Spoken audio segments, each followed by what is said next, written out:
right, so we're gonna go through one of the best ways, at least I have found, with opening up our chest with the doorway stretch. So a lot of times people have seen this stretch and you kind of put your arm in a doorway, just kind of open it up a little bit, but there are several ways that we're gonna go over today to kind of make this a little bit better so that you can get the most out of it.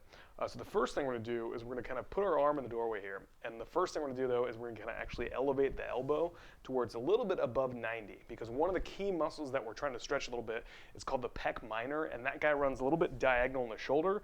So if our arm is a little bit higher than 90, we can get to it a little bit better here. So arm here, a little bit above 90. And the next thing is, rather than just kind of bringing my chest forward into the room here a little bit, I'm actually gonna kind of come forward a little bit till I find that tension, and then I'm gonna rotate my chest out a little bit.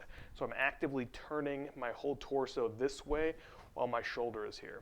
So I'm gonna kind of do that, and I can kind of pulse that a little bit. I'm a big fan of when we stretch things and try to make them looser, doing a couple different pulses, or just kind of getting into that stretched position and just taking a couple of nice deep breaths. So you can do either one of those things. So we're gonna do that. And then the next thing to get a little bit more out of this is we can actually take this to where we're finding that kind of end range where we can't go any further.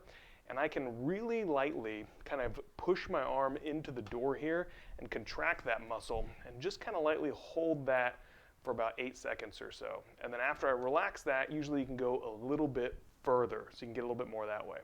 The next thing I really like to do is to kind of try to contract some of the muscles that oppose the ones we're trying to stretch. So that would be kind of the mid-back and the upper back muscles of the shoulder. And we can do that, and I'll kind of show you this way. By instead of just stretching here, I can actually lift my arm off of the doorway. So I'm gonna kind of take it to that stretched position, and then from here, I'm gonna kind of try to lift my arm back off the doorway just for a couple of seconds and hold it, kind of get those muscles working in that stretched position. And those are some hacks for making that doorway stretch just a little bit better. I hope it helps you out a little bit.